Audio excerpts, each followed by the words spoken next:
Mira! Mira! Hi, Mira! Ay, ako ni Oreo. Don't kiss me, Oreo! Alright!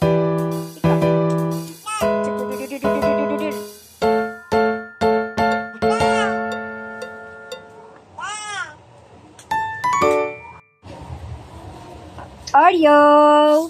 Oreo! Oreo!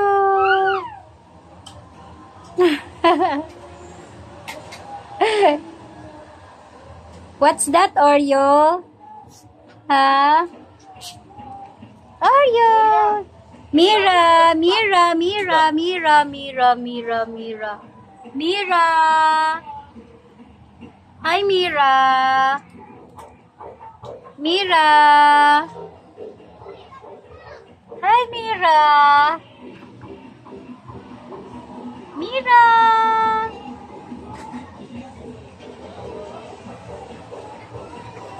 Mira! Oy! Mira! Hi guys! So that is Amira. Kasama niya si Oreo. Si Amira ay 11 months old at nako, napaka bibong bata talaga. Nakakatuwa siya. And ayan, nag-explore na siya, nag-start na siyang tumingin-tingin kung ano yung mga pwede niyang malaro. At syempre, nakakapagbigay naman talaga ng saya sa amin. Hindi pa siya marunong maglakad dyan, nagtitry-try pa lang siya maggabay-gabay.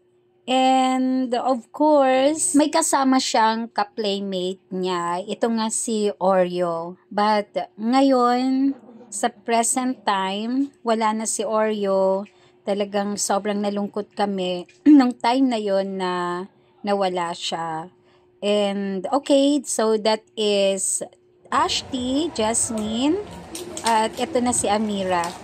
Dahil na-open na ni Ashti yung pinamili naming grocery, yan, nag-start na si Amira tsaka si Oreo na magkalkal. So, si Amira yung tagalabas ng mga grocery at si Oreo walang ibang ginagawa kung hindi mag-ngat-ngat.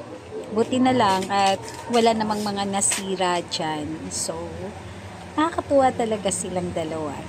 Naalala ko na naman si Oreo. Talagang super lambing talaga ng aming puppy na yan. And anak yan ng pinaka-first na Shih Tzu namin na si Kali. So, pang second son niya yan. And, I mean, first? Yeah, first. Oo, tama. And sinala pala yung pang second and pang third yung bago namin ngayon. Na ngayon ay medyo mas nagtagal na kasi sinala na nawala din.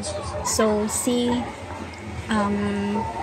Loki, ayan. At yun yung kalaro ni Amira ngayon na mas malaki na si Amira. Si Amira, by the way, ay nasa ano na siya ngayon, 3 years old.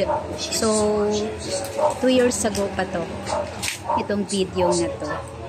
And talagang treasure ko kasi darating yung time na mas lalaki na si Amira at ayokong ma-miss yung bawat milestone niya.